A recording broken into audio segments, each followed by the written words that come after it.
आपण जपानला इतका प्रगत देश का मानतो? कधी विचार केलाय का की हा देश इतका प्रगत का आहे? त्याचं कारण फक्त टेक्नॉलॉजी नाही, तर त्यांची विचारसरणी आणि त्यांचे संस्कार सुद्धा प्रगत आहेत.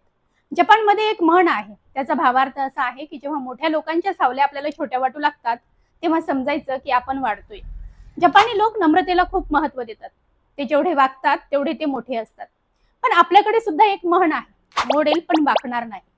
हा आपला अहंकार नाही का? म्हणून कदाचित आपण अजूनही मागे आहोत आणि जपान पुढे निघून गेलाय. जपानची शिक्षण पद्धती सुद्धा खूप वेगळी आहे. तिथे फक्त मार्क्स बघितले जात नाहीत, तर तिथे विद्यार्थ्यांचा इंटरेस्ट, त्याची कॅपॅसिटी आणि त्याची बॉडी लँग्वेज पाहिली जाते. तिथे विद्यार्थ्यांचं प्राथमिक आणि माध्यमिक शिक्षण झालं की त्याची आयक्यू टेस्ट घेतली जाते आणि त्या टेस्ट नंतर त्या विद्यार्थ्याची तज्ज्ञ लोक मुलाखत घेतात.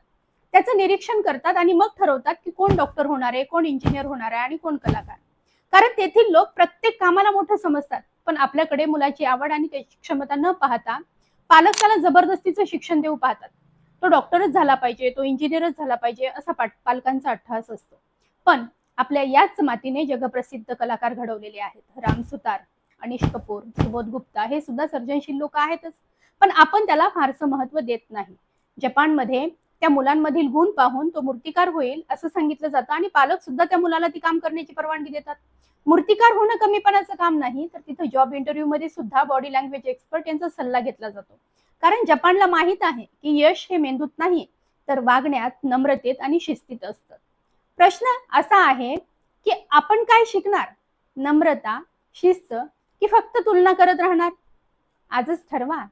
वाकायला शिका, कारण तेच तुम्हाला उंच नेणार आहे. ही रील जर आवडली असेल तर लाईक करा आणि इतरांनाही शेअर करा. धन्यवाद.